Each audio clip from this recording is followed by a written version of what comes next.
চিকিৎসায় গাফিলতির অভিযোগ উত্তরবঙ্গ মেডিকেল কলেজ এবং হাসপাতালের কর্তৃপক্ষের বিরুদ্ধে। জানা গেছে, ময়নাগুড়ির পানবাড়ি এলাকার বাসিন্দা বছর ৩২-এর রতিলাল ওরাও মঙ্গলবার রাতে ব্রেন স্ট্রোক করে। এরপর তাকে উত্তরবঙ্গ মেডিকেল কলেজ এবং হাসপাতালে ভর্তি করে তার আত্মীয় পরিজনরা। তার অবস্থা আশঙ্কাজনক দেখে তাকে আইসিইউতেও রাখা হয়।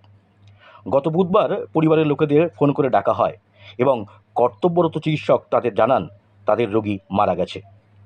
বাড়িতে কান্নার রোল পড়ে যায় এবং দূর দূরান্ত থেকে ছুটে আসে রতিলালের আত্মীয় পরিজনরা। এরপর বৃহস্পতিবার রতিলালের আত্মীয় পরিজনরা মৃতদেহ নিতে গেলে প্রথমে পরিবারের লোকেদের মর্গে পাঠানো হয়। মর্গে তাদের 2 ঘন্টা অপেক্ষা করতে বলা হয়, আর এরই মধ্যে ওয়ার্ড থেকে ফোন আসে তাদের রোগী জীবিত রয়েছে। আর এই কথা শুনেই তাদের মাথায় বজ্রপাত। পরিবারের লোকজন আইসিইউতে ছুটে গিয়ে দেখেন রতিলাল ওরাও জীবিত আছেন। কর্তব্যরত চিকিৎসককে জিজ্ঞাসাবাদ করলে জানা যায় যে 6 নম্বর বেডের পুষ্পবর্মন মারা যান, তবে ভুলবশত 7 নম্বর বেডের রতিলাল ওরাওয়ের পরিজনদের ভুল তথ্য দেওয়া হয়। কর্তব্যরত চিকিৎসকরা তাদের ভুল স্বীকার করে নেন এবং রতিলালের চিকিৎসা সঠিকভাবে হচ্ছে বলেও জানান। আমাদের বেঁচে আছে, বেডে আমাদের পেশেন্ট বেডেই আছে, পেশেন্ট বেঁচে আছে। হ্যাঁ, এইবার আমি ডাক্তারবাবু ডাকলাম ওখানে গিয়ে যে আমাদের পেশেন্ট বেঁচে আছে, আপনি কী করে বললেন যে আমার পেশেন্ট মারা গেছে? তারপর ওনারা স্টাফকে ডাকলো, ডাকার পরে দেখার পরে এখন ওদের কি মানে নাম্বারে একটা কি মিস্টেক হয়ে গেছে। হওয়ার পরে 2টা পেশেন্টের নাম্বার একই জায়গায় লিখে রাখছে, আমাদের নাম্বারটা লিখে রাখছে।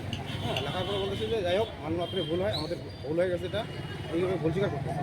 কিন্তু বিষয়টা হচ্ছে কোনটা, আমাদের তো বাড়িতে সবাই জানাতে হয়ে গেছে, এখন বাড়িতে যাওয়ার পরে সব কিছু রেডি অলরেডি কমপ্লিট। হ্যাঁ, তা আমরা এখন সিচুয়েশনটা কীভাবে হ্যান্ডেল করবো? এখন আমরা এতদূর থেকে এতগুলো লোক আসছি, বডি নেওয়ার জন্য হ্যারাসমেন্ট হয়ে আসছি। হ্যাঁ, সেটা আমরা বিচার চাচ্ছি, এখন এত ভুল কী করে হয়? উনি এখন ভুল স্বীকার করতেছে আমাদের কাছে, আমাদের ভুল হয়ে গেছে, আপনাদের পেশেন্ট বেঁচে আছে।